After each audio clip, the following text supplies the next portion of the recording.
காடுகளெல்லாம் concrete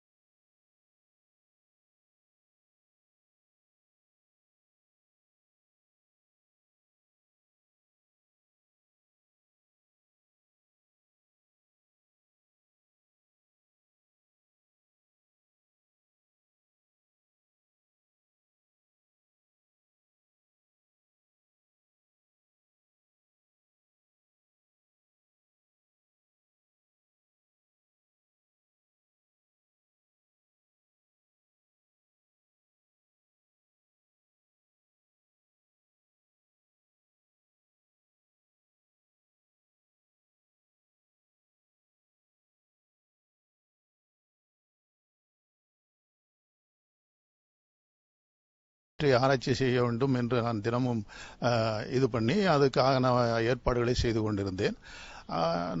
பல இடங்களில் தேடி அலைந்த பொழுது பறவைகள் கிராமத்திலிருந்து நகரங்களுக்கு பெயர்வது எனக்கு கண்கூடாக தெரிந்தது.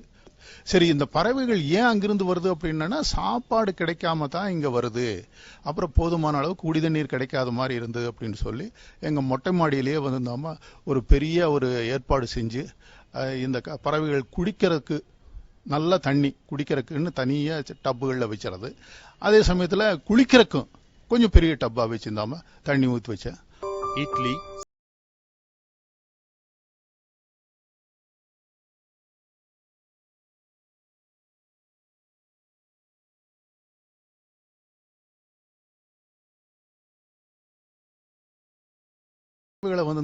நான் மேற்கொண்டும் வந்திருந்தாமா இதை அட்ராக்ட் பண்ணணும்னு சொல்லி பிரியாணிலேருந்து எல்லாம் போட்டு பார்த்தேன். சாப்பாடு அது ஏதோ கொஞ்சம் கொஞ்சம் சாப்பிட்டு இட்லி அரிசி தோசை இதெல்லாம் கொஞ்சம் கொஞ்சம் சாப்பிட்டு பேசாம விட்டுரும்.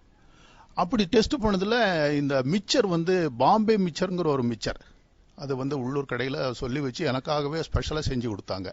இந்த பருப்புகள்லாம் இல்லாம அதை போட்ட உடனே அது வேஸ்ட் பண்ணாம சாப்பிட்டுடுச்சு.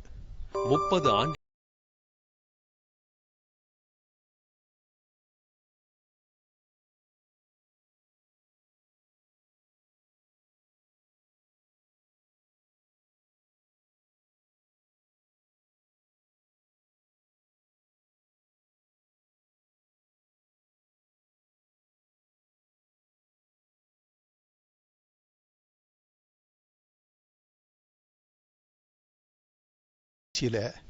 இந்த நல்ல காகம் அப்படிங்கிறது என் கண்கூட அது அழிஞ்சிட்டு வருது.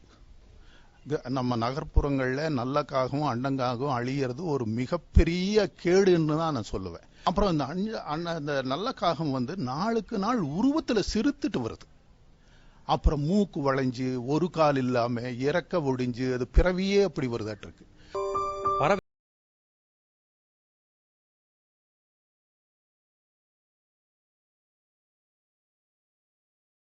ஆந்தைகள் அங்கங்க இருக்கிறதும் கூட 1-2 தண்ணி குடிக்கிறதும் பார்த்திருக்கிறேன். வவ்வாலும் வருது. ஆகவே இப்ப எங்க மொட்டை மாடியே ஒரு சரணாலயம் மாதிரி ஆயிப்போச்சு.